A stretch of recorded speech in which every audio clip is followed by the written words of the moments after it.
Kapwa-pabor ang Tulfo brothers at senatorial candidate na sina Congressman Erwin Tulfo at Ben Bitag Tulfo sa pagsusulong ng panukalang batas na anti-political dynasty.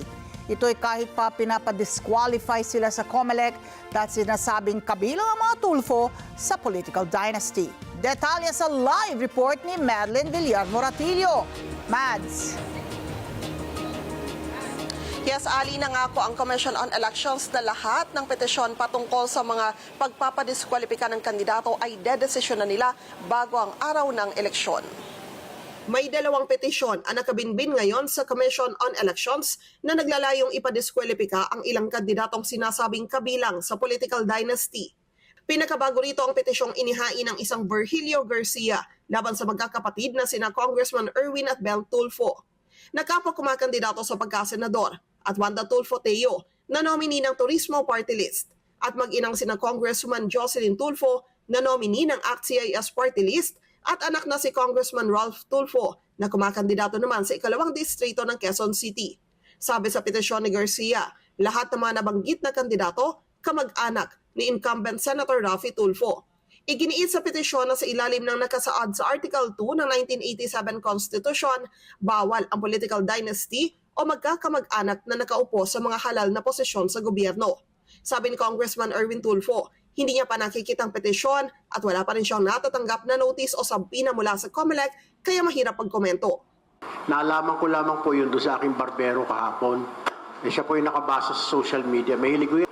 Yun ho sinasabi niya. At siya rin po na mismo nagsabi, hayaan mo kong, meron po ako nabasa ulit. Sabi ng barbero ko, nagbabasa po yun eh.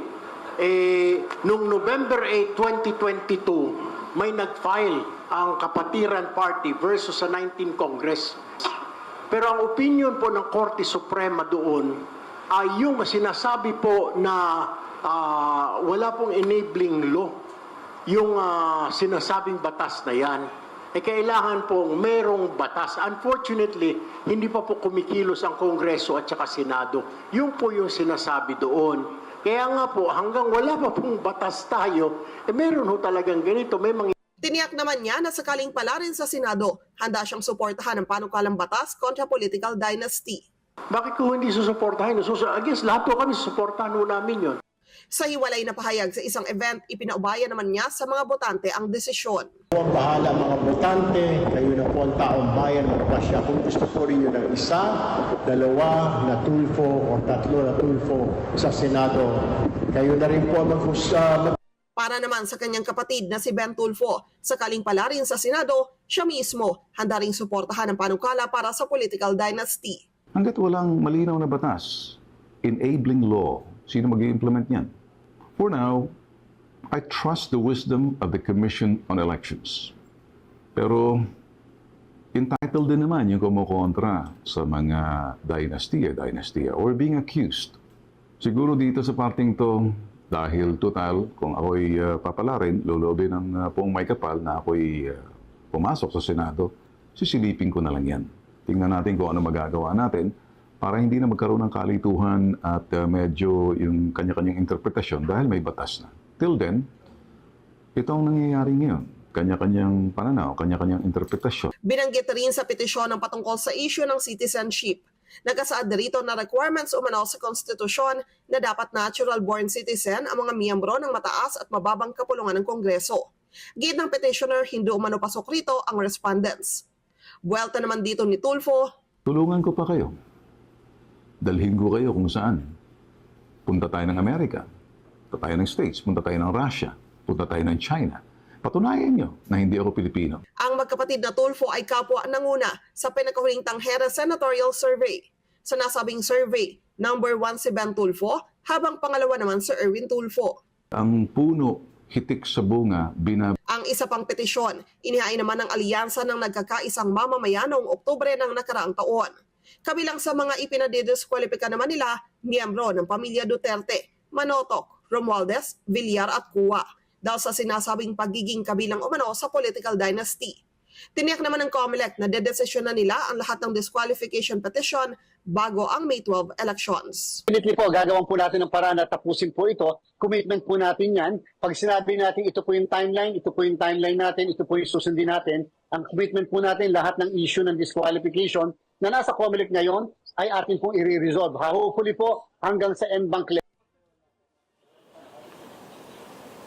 Kanina ay na-raffle na ng COMELEC kung saang dibisyon mapupunta yung petisyon laban sa mga Tulfo at ito ay napunta sa First Division. Balik sa inyo dyan, Ali. Oo, so kapag nga nanalo lahat itong kumakandidatong Tulfo, sino-sino mga ito? Dahil kasi yung tatlo, kapag nanalo si Ben, dahil nga mataas sa senatorial survey, hindi ba?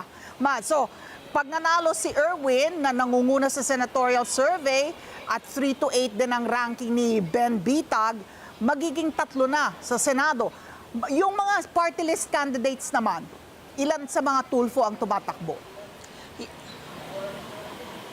Yes, Ali, sa party list ang tumatakbo ay yung misis ni Senator Raffy na si Congressman Jocelyn Tulfo. Siya yung kinatawan din ngayon ng ACT-CIS party list. Yung anak naman niya na si Ralph ay tumatakbo sa 2nd District ng Quezon City bilang kongresista doon. Oo, dahil yung kapatid na babae, the former Tourism Secretary Wanda Teo is also running, hindi ba? Party list, turismo, Yes, oo, party tama ka list. dyan. Tumatakbo siya sa ilalim ng turismo party list. Yes, oo. Oo. Unang Mabanggit sabak lang- naman niya ngayon kung sakaling pala rin sila. At mabanggit lang natin yung pagkakakilanlan ng naghain ng petisyon na yan, ng disqualification na petition, si Attorney Virgilio Garcia, katunggali ni Ralph, lalaban sa 2nd District of Quezon City, tama? Tama ka dyan, Ali. Sa pag-check natin sa COMELEC, siya ay naghain ng Certificate of Candidacy para tumakbo sa pagkakongresista. Alright, klaro. Maraming salamat, Mads Villar Moratillo.